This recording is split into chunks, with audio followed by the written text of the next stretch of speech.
Assalamualaikum warahmatullahi wabarakatuh. Jumpa kembali bersama channel kami Adi Reaction Official. Apa kabar teman-teman semua? Semoga teman-teman hingga saat ini masih diberikan kesehatan oleh Allah Subhanahu wa Ta'ala dimanapun kalian berada. Dan terima kasih kepada teman-teman yang masih setia pada channel kami ya. Semoga mampu menambah semangat kami untuk selalu menyuguhkan konten-konten yang bermanfaat untuk umat Islam Indonesia dan untuk bangsa Indonesia. Nah teman-teman, pada kesempatan kali ini saya ingin membahas tentang tragedi Tanjung Priok ya, di mana mungkin sebagian kalangan sudah paham, sudah mengenal bagaimana seorang tokoh Amir Biki ya, lalu ada Abdul Qadir Jailani ya. Nah ini sangat menarik teman-teman, di mana terakhir kali itu kalau nggak salah masalah sudah selesai dengan islah ya oleh pihak pemerintah pasca reformasi. Nah di sini saya ambil referensi dari beberapa sumber, namun yang agak valid saya ambil dari Tanjung Priok Berdarah, tanggung jawab siapa? Kumpulan fakta dan data. Nah ini ditulis oleh tim peneliti ya, Partai Bulan Bintang ya, yang diketahui oleh Profesor Dr. Yusril Iza Mahendra ya teman-teman ya.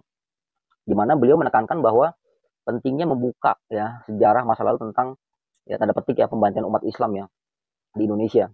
Nah, Pak Yusril ini memberikan pengantar pada buku ini karena beliau salah satu orang yang sangat bertanggung jawab atau ingin sejarah itu dibuktikan secara objektif dan tidak bias ya, tidak diselewengkan atau tidak ditorsi ya tentang sejarah. Nah, ada banyak versi yang terjadi dari buku ini teman-teman ya, dari pihak pemerintah, dari aparat ya, oleh beberapa pihak. Namun di sini saya ngambil dari kronologi peristiwa yang versi Abdul Qadir Jalani ya teman-teman ya, karena beliau kan objektif ya, sudut pandangnya bukan kepentingan. Kalau dilihat dari uh, testimoni ya atau ulasan yang diberikan oleh Pangap pada waktu itu, Pak Jenderal LB Murdani ya, itu yang meninggal hanya sedikit sekali kalau nggak salah 9 orang ya dari ratusan orang yang terkonfirmasi ya. Bahkan di sini disebutkan kurang lebih 400 orang teman-teman ya yang tewas, yang jadi korban dalam pembantaian atau tragedi Tanjung Priuk ya tahun 1984. Nah, di sini awal dari masalah kasus Tanjung Priok memang kita tidak bisa melihat dari rentetan masalah yang terjadi pada saat itu ya. Namun terjadi pada masa lalu yang ada kaitannya hingga tahun 94, tahun 84 maaf ya. Di mana umat Islam memang terpinggirkan atau termarginalisasikan ya teman-teman ya. Di mana posisi umat Islam sejak proklamasi negara Islam Indonesia tahun 49 oleh Sekar Maji Marjang Kartosuwiryo, lalu banyak pergerakan-pergerakan Islam yang oleh rezim Soeharto itu dikhawatirkan akan bangkit kembali ya, dicurigai lah. Itu banyak ulasan-ulasan yang saya baca literasinya ya, bagaimana Orba itu benar-benar khawatir terhadap kebangkitan Islam ya. Nah, salah satunya ya ini terjadinya peristiwa tragedi Tanjung Priuk ya, tahun 84. Ini peristiwa yang sebelum terjadi kasus Tarangsari, Wolia, Lampung, lalu Aceh bersimbah darah tahun 89, lalu Lampung bersimbah darah ya tahun 87 ya oleh tokohnya Warsidi ya. Nanti kita akan bahas lain waktu ya. Namun saya coba mempelajari kasus Tanjung Priok ini teman-teman ya. Nah, Tanjung Priok berdarah ini tidak lepas pada masa lalu itu ada penerapan asas tunggal Pancasila yang diterapkan oleh pemerintah ya, oleh pimpinan Presiden Soeharto yang 32 tahun yang akhirnya dilengsarkan ya. Bagaimana sang presiden memang benar-benar otoriter ya, apalagi terhadap umat Islam. Sehingga tidak kaget apabila terjadi peristiwa Tanjung Priok yang dikomandoi militernya oleh Pak LB Murdani yang notabene maaf ya Kristen juga, makin jadilah di situlah ya, makin benar-benar tidak punya perikemanusiaan. Dimana kalau kita melihat bagaimana testimoni yang dilakukan oleh pemerintah terhadap rakyat ya umat Islam tahun 84 itu sangat menyedihkan teman-teman ya. Di sini cukup independen ya tulisannya, cukup akademis ya, sehingga saya jadikan rujukan. Nah teman-teman, awal dari penerapan asas tunggal Pancasila itu memang menjadi pukulan telak bagi umat Islam ya, di mana semua kekuatan organisasi atau partai politik harus berasaskan asas tunggal Pancasila. Yang menurut saya ambil referensi ini ya, yang menurut dari Susan Purdi teman-teman ya, dengan judul Legitimation of Power and Authority in a Pluralistic State Pancasila and Civil Religion in Indonesia. Beliau mengatakan keterpecahan Indonesia pada masa Orde Lama karena perbedaan ideologi politik yang terlalu lebar. Ini menurut Susan Purdi teman-teman ya. yang menurut lebar dan mendasar tampaknya disebabkan karena ketidakseragaman persepsi dan pemahaman terhadap Pancasila sebagai sumber hukum tertinggi di Indonesia. Sejak masa awal Orde Baru, penguasa sistem negara telah berupaya mendefinisikan negara sebagai konsep ya, organisasi tunggal. Negara menekankan kohesi budaya, keabadian dan saling membagi dengan tradisi-tradisi barat. Negara karena ia ada negara Pancasila dengan sendirinya melingkupi ekonomi Pancasila dan demokrasi Pancasila. Nah, ini menarik. Jadi negara apapun itu organisasinya pada saat itu ya ingin menerapkan asas tunggal Pancasila ya. Dan apa kaitannya dengan peristiwa Tanjung Priok? Peristiwa Tanjung Priok itu menurut sejarah ditenggarai karena konon ya ada pamflet ya yang bertuliskan cenderung provokatif, itu menurut dari versi pemerintah dan juga menurut beberapa pihak memang ya. Namun ada Babinsa yang masuk ke musola tanpa membuka uh, sepatu ya, langsung masuk dan konon menyiramkan air comberan karena tidak ada alat-alat untuk menutup pamflet tersebut. Beliau pihak Babinsa melemparkan kotoran atau air comberan itu kepada pamflet tersebut ya, agar bisa tertutup dan tidak bisa diindahkan oleh para jemaah atau masyarakat yang ingin melihat ya. Nah, di sini setelah beberapa hari kemudian, tanggal 10 September, anggota jemaah itu berpapasan dengan anggota Babinsa tersebut ya teman-teman ya. Dan terjadilah bentrok ya. Yang singkat kata, dua motor itu dibakar ya. Nah, akibat dari peristiwa itu, empat orang itu ditangkap oleh pihak kepolisian ya untuk dilakukan tindakan lebih lanjut karena termasuk tindakan yang melanggar hukum kan ya, akan diproses. Itu kan menurut kepolisian ya, itu wajar memang gitu. Nah, akhirnya beberapa pihak itu menginginkan agar keempat jemaah itu dikeluarkan ya dari pihak kepolisian atau jangan di penjara atau jangan ditangkap gitu loh. Nah, akhirnya dari beberapa masa termasuk Umar Biki ya, yang termasuk yang tewas ya, tertembak oleh aparat keamanan pada malam itu ya, malam berdarah ya, malam tragedi itu. Beliau menuntut agar empat orang rekannya itu dibebaskan.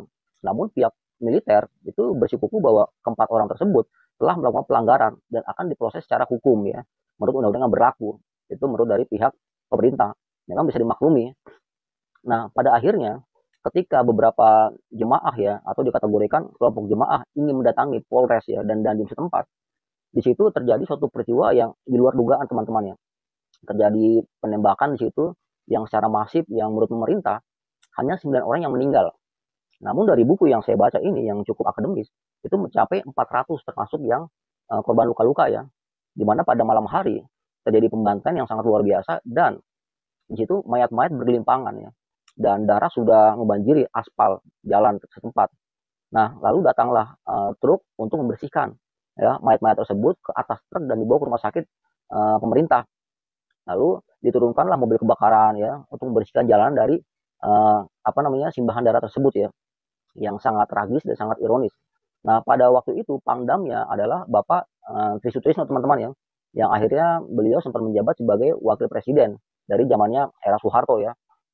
Nah, setelah itu peristiwa Tanjung Priok itu menjadi catatan kelam ya bagi pergerakan Indonesia, seakan-akan umat Islam itu difitnah bahwa ada organisasi atau ada penceramah yang radikal, yang ekstrim, yang keras, yang hendak menolak asas tunggal Pancasila. Memang Soeharto dalam hal ini sudah mengantisipasi ya bagaimana pergerakan negara Islam Indonesia setelah dieksekusi ketuanya ya atau pemimpinnya atau imamnya di tahun 1962 ya. Akhirnya beliau memberi kesimpulan bahwa pergerakan umat Islam memang belum mati ya, atau bisa dikatakan akan dilumpuhkan karena mengganggu pemerintah. Di mana pada pemilu pertama tahun 71 ya kalau nggak salah ya, di situ Golkar mengalami kemenangan, namun ya partai Islam masih mempunyai kekuatan di situ. Nah, pemerintah menilai bahwa potensi ya partai Islam itu masih memberikan ruang, masih memiliki kekuatan yang signifikan teman-teman ya. Sehingga bagaimana Orde Baru atau Presiden Soeharto berpikir bagaimana bisa melumpuhkan umat Islam. Nah, salah satunya ketika ada pergerakan-pergerakan yang ingin melakukan kegiatan yang sifatnya mungkin cenderung benar, namun dipatahkan dengan alasan kontra terhadap Pancasila, tidak setuju terhadap Pancasila, ya menolak asas tunggal Pancasila. Walaupun ya teman-teman ya, sekarang memang alhamdulillah ya keadaan sudah berubah ya, tidak seperti keras pada masa Soeharto ya. Walaupun polanya sekarang pun mungkin sama ya, apabila mengganggu Pancasila ya itu akan dihabisi juga ya, karena benar-benar memang melanggar konstitusi di situ ya, ada hukum makar ya, dan akan berakibat fatal. Nah, cuman pada masa lalu peristiwa Tanjung Priok itu benar-benar tragedi menurut saya, tragedi hak asasi manusia yang sangat luar biasa. Harusnya diungkap sampai ke akar-akarnya ya, siapapun yang bertanggung jawab harus dilakukan suatu pembuktian dan harus ada hukuman di situ. Jangan posisi umat Islam yang selalu diadili, jangan posisi ustadznya. Sehingga salah satu tokoh yang sangat ya sampai sekarang terkenal ya, Pak Amir Biki itu ya, itu sudah meninggal, sudah tewas, namun pergerakannya itu masih dilekatkan kepada pergerakan yang uh, ke arah ke Islam ya, pergerakan yang ingin ya, yang mungkin mendirikan syariat secara nggak langsung atau menolak Pancasila, otomatis di situ ada kaitannya dengan NII tahun 62, karena itu kan pasca kemerdekaan teman-teman ya, nggak lama ya jedanya ya. Dan akhirnya dari tahun 84 setelah Tanjung Priok berdarah ya, itu ada kasus Lampung berdarah ya, Aceh bersimbah darah, dan hingga saat ini memang kaitan antara demokrasi dan Islam itu masih ya, masih terjadi suatu persinggungan sangat luar biasa, di mana Islam ya, di mana Barat ya yang mewakili tanda petik ya kaum Kristen itu masih tidak setuju apabila adanya syiar Islam berlaku di suatu negeri ya, di mana-mana pun akan dihabisin. Namun pada channel saya sebelumnya memang saya tidak setuju dengan nepotisme yang terjadi pada pemimpin Islam teman-teman ya. Jadi ketika syariat ya ingin diberlakukan, mungkin tujuannya baik ya. Kenapa? Karena di Al-Quran itu kalau kita mengacu kepada surat yang masuklah ke dalam Islam secara keseluruhan, pihak-pihak mereka yang menginginkan negara Islam itu memang ayat itu dijadikan acuan bahwa masuk ke secara keseluruhan itu adalah termasuk menjalankan menegakkan hukum-hukum Allah. Namun Indonesia dalam sistem negara demokrasi itu pun ada ulama ya, ada ulama yang cerdas, yang mumpuni, yang menguasai tafsir dan sebagainya. Jadi ketika mereka tidak mendukung negara Islam Indonesia, berarti posisi kita kan sudah diwakilkan oleh ulama tersebut ya. Untuk konteks masa kini ada Abdul Somad, ada Ustadz Adi Hidayat, dan baik lagi ustadz-ustadz cerdas. Beliau tidak menggerakkan, bahkan tidak mengiyakan adanya negara Islam Indonesia. Berarti bisa dibenarkan bahwa konsep negara Islam memang tidak ada dan tidak dibenarkan di Al-Quran kan. Walaupun sebagian masyarakat tokoh Islam menginginkan atau adanya konsep negara Islam dan diaplikasikan pada level negara. Dengan begitu, undang-undang atau syariat bisa berlaku penuh ya pada tatanan masyarakat secara universal. Namun perlu diingat teman-teman, apakah Barat akan diam? Dalam hal ini Amerika yang notabene ya katanya penguasa dunia ya, mengacu pada masa lalu, peradaban masa lalu ya, sejarah masa lalu ya, adanya perang salib, adanya hegemoni antara negara dan negara, ada perang antara umat Islam dan Kristen, itu sejarahnya sangat panjang dan berkaitan hingga saat ini. Makanya Palestina itu agak sulit merdeka, bahkan agak mustahil ya. Kenapa? Karena dipicu oleh ya sentimen agama itu muncul di situ. Tanpa adanya agama itu mustahil ya konflik itu berlanjut. Nah, teman-teman, kembali ke masalah kasus Tanjung Priok di sini ya. Kasus Tanjung Priok ini ketika dimotori atau digerakkan ya konon oleh Amir Biki ya, walaupun memang bukan Amir Biki secara langsung yang bertanggung jawab ya menurut saya. Di sini memang karena kesalahpahaman dari awalnya ya. Namun dipicunya kan karena asas tunggal Pancasila yang cenderung dipaksakan oleh pemerintah ya, wajib ya memakai asas tunggal Pancasila. Harusnya memang sejak dahulu tidak usah diberlakukan asas tunggal Pancasila. Sekarang pun nggak ada masalah kan, bisa juga kan mau pakai apa namanya asas Islam, mau pakai asas Kristen, mau pakai asas Buddha, mau pakai asas Hindu. Sebetulnya boleh-boleh saja, nggak ada masalah. Cuman begini ya teman-teman ya, kenapa kok Islam bisa jadi asas ya? Kenapa kok tidak ada asas Kristen, asas Buddha, asas Konghucu ya? Kenapa Islam dilekatkan kok bisa diasaskan ya, bisa menjadi landasan ideologi? Ya karena dari situ sistem itu berjalan ya, ada tuntutan di situ, ada tuntunan di situ. Ya sedangkan dari kitab suci yang lain kemungkinan tidak ada, makanya nggak ada asas Kristen, ya asas Buddha, asas Konghucu. Nah dari situ demokrasi pun seakan-akan berbenturan dengan Islam, karena Islam seakan-akan mengganggu ya, potensi akan mengancam kedaulatan dari negara demokrasi. Itu menurut dari tokoh-tokoh nasionalis ya. Sedangkan demokrasi itu kan include kan semua tokoh ada di situ ya teman-teman ya. Sedangkan nasionalis ini cenderung ya include-nya itu pihak-pihak yang non Islam ya, masuknya kategori nasionalis. Sedangkan di Islam sendiri ada yang masuk nasionalis, sehingga menjadi blunder teman-teman. Nah disinilah tugas dari ulama-ulama yang berkompeten ya, memberikan edukasi kepada masyarakat ya, apakah memang Al-Quran ya atau syariat Islam itu harus diterapkan ya dalam sistem negara ya, harus pede, harus berani, harus memberikan pemahaman kepada masyarakat, sehingga masyarakat tidak ada yang jadi korban apabila ingin mengeluarkan wacana tentang negara Islam, tentang syariat Islam. Ya tidak terjadi hal-hal yang sangat merugikan dan sangat luar biasa menjadi trauma sejarah ya apabila ingin berkaitan masalah syariat, ingin mengatakan bahwa Islam itulah adalah konsep jalan kehidupan untuk semua masyarakat, semua golongan, bangsa dan negara, itu berpotensi menjadi makar. Sehingga di sini cerdik pandai ya utamanya alim ulama memberikan penegasan ya. Kalau memang ada, memang harus. Kenapa banyak ulama Indonesia sekarang tidak ada yang bicara masalah negara Islam atau syariat Islam ya. Memang ini agak rawan teman-teman ya. Walaupun banyak pergerakan yang masih ada ya. Kita ambil contoh lah kemarin lah. Ada pergerakan di internasional itu ada ISIS ya. Lalu di Indonesia ada dulu ya, ada namanya Komando Jihad ya. Walaupun itu sisi lain ya, kita tidak bahas Komando Jihad. Lalu ada pergerakan ya, walaupun organisasi ya, FPI cenderung juga kan ingin syariat diterapkan ya teman-teman ya. Walaupun tidak melakukan pergerakan yang signifikan, sehingga tidak ada risiko di situ.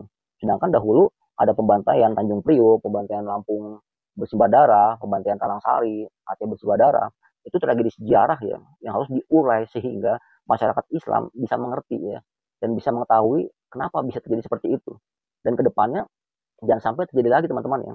Sedangkan kegagalan di umat Islam pada masa lalu sudah dibuktikan ya sangat jelas ya, bahwa kekalahan politik kita ya dengan dihapusnya 7 kata ya, dengan menjalankan syariat Islam bagi pemeluknya, itu sebuah bukti kekalahan teman-teman ya. Nah, di sini ada menarik teman-teman ya. Kalau kita ambil dari referensi B.J. Bolan ya, yang berjudul Pergumulan Islam di Indonesia tahun 47 sampai tahun 70, beliau berpendapat diterimanya Pancasila ya. Ini menurut J.B. Bolan teman-teman ya. Diterimanya Pancasila sebagai ideologi negara ya, serta dihapusnya 7 kata dalam Piagam Jakarta ditafsirkan sebagai kekalahan politik Islam. Ini karya tulis yang dilakukan oleh bukan orang Indonesia, bahkan bisa menilai seperti itu teman-teman. Sehingga ini bahan literasi yang menjadi nilai plus buat kita umat Islam, agar kita bisa menjadi cerdas ya. Kita sudah memberikan toleransi yang sangat luar biasa. Namun ketika bicara syariat Islam itu kok negara segitu takutnya ya, sehingga dikenakan undang-undang yang sangat berpotensi untuk ya dieksekusi mati ya, atau perbuatan yang sangat dilarang di negara Indonesia ya. Kendati pun demikian, para pendukung gagasan negara Islam tersebut untuk sebagian besar tidak menyerah begitu saja. Gerakan Darul Islam yang memproklamasikan berdiri negara Islam Indonesia yang dipimpin oleh Skarmaji Mariam Kartosuwiryo dan perjuangan wakil-wakil Islam dalam sidang konstituante hasil pemilu 55 ya, untuk menggolkan kembali gagasan negara Islam merupakan indikator konsistensi perjuangan mereka.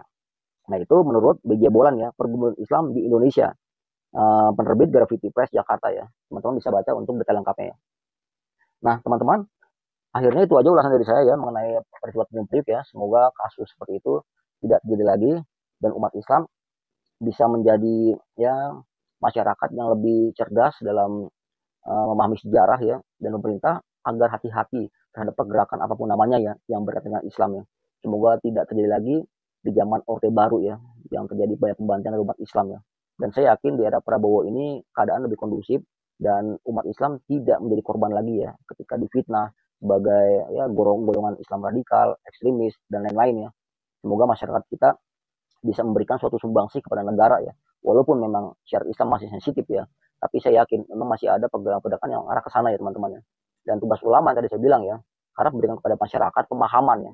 Kalau memang Al-Quran tidak mensyaratkan atau mensyariatkan aturan itu berlaku di negara, mohon ustadz-ustadz yang cerdas, yang mumpuni, yang pintar, yang kredibel ya, ustadz-ustadz muda yang banyak viewernya, yang banyak subscribernya, berikan pemahaman dan anti juga bicara masalah negara Islam, biar clear, biar jelas umat Islam secara mayoritas yang tidak ngerti, yang belum paham ya. Di sini mungkin challenge ya buat ustadz doktor ya, yang sangat luar biasa ya, Ustadz Adi Hidayat ya, Pak Abdul Somad yang dokter juga ya, ada ustadz-ustadz lain juga yang pinter. Ayo, ini challenge buat kalian. Ya, bicara syariat Islam, bicara negara Islam ya.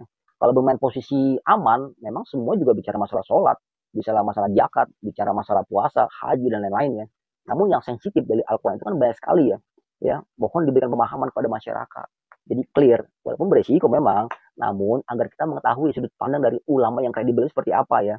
Ya, bagaimana tafsir yang benar-benar dipahami oleh ulama yang bagi masyarakat itu kredibel dan mampu memberikan pemahaman yang benar ya teman-teman ya. Semoga ini bisa menjadi hikmah buat kita semua dan tragedi Tanjung Priok berdarah agar tidak terulang lagi di masa mendatang. Sedikit bukunya saya berikan referensi ya teman-teman, kalau mau lengkapnya silakan dibaca. Ini saya beli 20 tahun lebih lah yang lalu lah ya, lalu bisa saya ulas sekarang ya. Memang menyedihkan ya, semoga bisa menjadi hikmah untuk kita semua, diambil pelajarannya. Dan akhirnya apabila ada kata-kata saya kurang berkenan, saya mohon maaf teman-teman ya. Jumpa kembali pada channel kami berikutnya. Assalamualaikum warahmatullahi wabarakatuh.